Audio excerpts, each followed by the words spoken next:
Sveiki, pirmą kartą darau tokį įrašą, bet aš manau, kad tai yra labai svarbu mums visiems ir mūsų ateičiai, ir mūsų vaikams natūralu.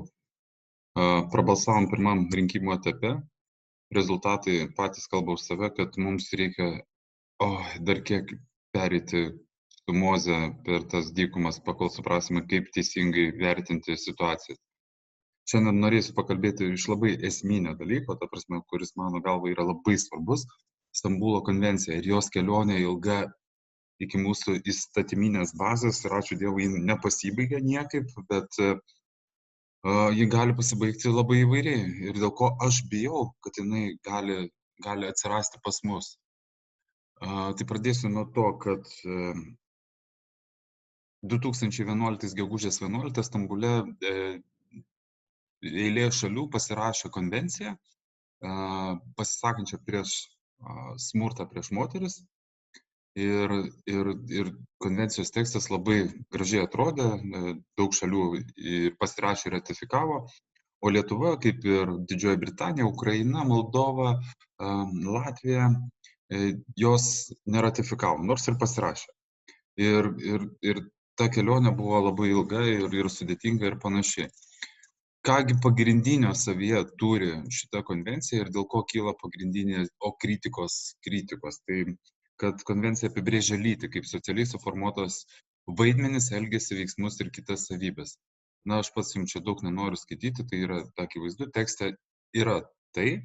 Ir štai jums parodysiu, atsidarau Stambulo konvencijos oficialaus dokumento 14 straipsnį, kurioje apie švietime.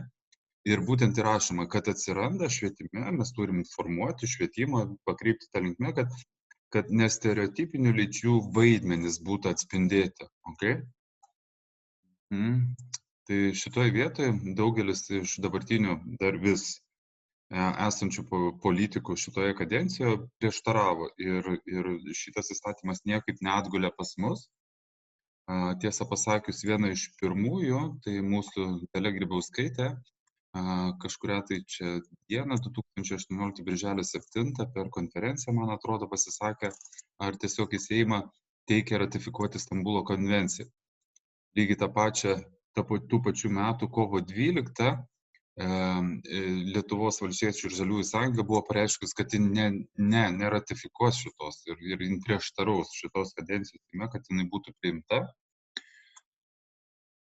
Vis tiek, va čia 20 balandžio 17 vis tiek su pavasario sesija atkeliavo šitą konvenciją ir kaip pasisakė apie ją mūsų politikai. Tai mano nemėgstamas Puidokas šitoje vietoje 15 minučių buvo ant tiesometro pasodintas kaip melagieną teikdamas apie šitą.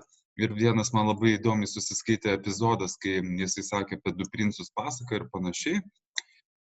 Ir čia buvo ginčas su nevyriausybinės organizacijos Lietuvos žmogaus teisų centro direktorės Sabatauskaitės išsakyta mintis, kad jinai nemato jokios žalos, jeigu tokios pasakos ir būtų, nes tai supažindins su įvairovė mūsų visuomenė. Nu, ačiū, bet mano vaikams tokio dalyko nereikia ir tikrai nereikia.